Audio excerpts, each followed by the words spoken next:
Recently I received a couple of requests for something new to do with potatoes. This is a fusion dish incorporating elements from Indonesian, Indian, and French cuisines. It's especially well suited as a side dish with grilled or barbecued fish, especially fish that has some texture to it.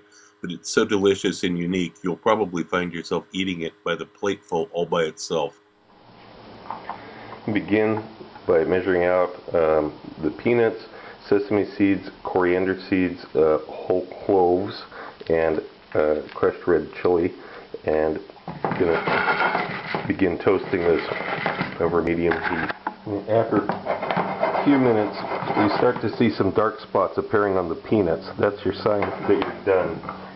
Turn the heat off, and I'm going to add now that turmeric to this. We want to toast this just a little bit, not too much. Now we're going to take this off the heat and let it sit down. Let it sit to the side, cool off. Yeah, separate pan here. Add the butter, the sliced onion, and the bay leaf. That was the bay leaf down here.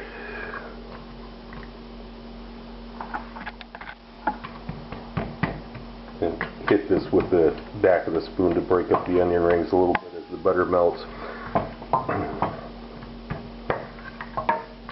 I'm going to cook this again at a low heat. It's 6 out of 1 out of 10, same as the nuts were roasted at, and it's going to take maybe 15 minutes to get these onions to the right stage. And while those onions are sauteing slowly, we've got the tomato that needs to be stemmed and cut up, garlic that needs to be peeled, and I got a spice grinder and these toasted nuts with the turmeric and the coriander and all is going to go into the spice grinder, and that will get ground up into a powder. When the onions have softened and are just starting to turn brown, I'm going to add the coarsely chopped tomato to this.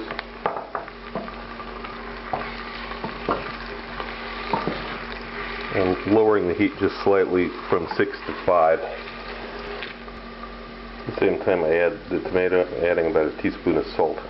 It'll help break up the tomato and the onion, draw out moisture, and help it kind of melt together. And we're going to cook this for a while. After 5 minutes or so, when the tomatoes largely dissolved in, we're going to add the garlic and that ground peanut, turmeric, spice mixture, all of it. Now here we have to watch carefully. I'm going to lower the heat down to 4 just to make sure we don't end up scorching anything here.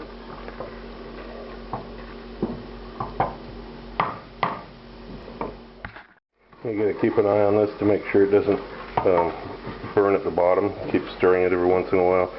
It's been about 10 minutes now. You can see it's getting to be quite solid. Now what I'm going to do is I'm going to just deglaze this with a little bit of water. It's just plain water, just to help it keep from sticking to the bottom, keep it cooking. And at the same time at the back I've got potatoes starting to cook to 600 grams measured by weight before they were cooked. And these are just going to be boiled until they're very soft. Just put a lid on these. And this mixture just continues to cook for about another 10 minutes, about 20 minutes total from when we added the turmeric and the nuts and everything. And just use your own judgment. If it starts to dry out too much, add a little bit more water. It's up to you. Just don't let it burn. This is what it looks like after a total of 20 minutes of cooking. You can see it's quite solid now. I'm going to remove this bay leaf from in here. It's done its work. Just discard the bay leaf now. Now if I was going to continue cooking this more, I'd add more water anyway, but I'm going to add, I don't know, 250 milliliters of water here. It's going to kill the heat. I just want to dissolve this all together so that we can puree it. You just stir it around. If you need to add a little bit more water to make sure you get all the solids in there, you can do that. It's going to be reduced again in a minute. And load it into a stick blender cup or some kind of food processor blender. And at the same pan that we just cooked this on, I just rinsed out the pan. And we're going to pass this mixture through a sieve back into the pan, reduce it a little bit more. And now you can see it's quite thick. I'm going to add that half teaspoon of marjoram to it now. Certainly a very non-traditional Indian ingredient.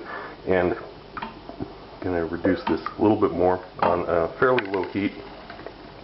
4 out of 1 to 10. Just want to thicken this up just a little bit more. It's already pretty thick, but a little bit more, because we don't want the potatoes to be liquidy. We want them to be nice solid mash.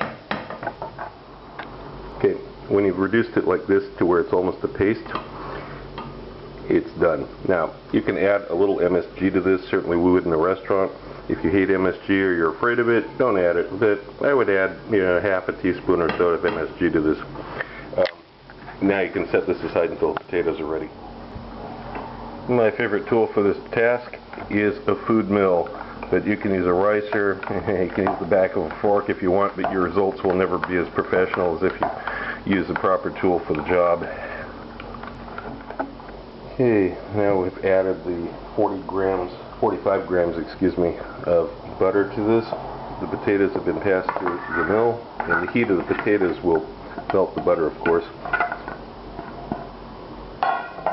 Incorporate this around first, and then we're going to add the parsley in just a minute here. Just cut the butter into it, and here's a couple tablespoons of minced parsley, and just incorporate this until it's even, and then you're ready to plate it up.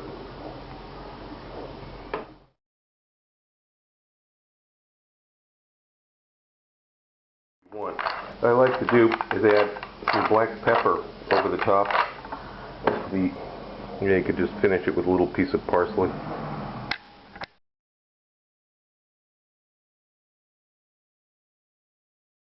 Also look for my cocktail book, Cocktails of the South Pacific and Beyond, Advanced Mixology, available through Amazon online.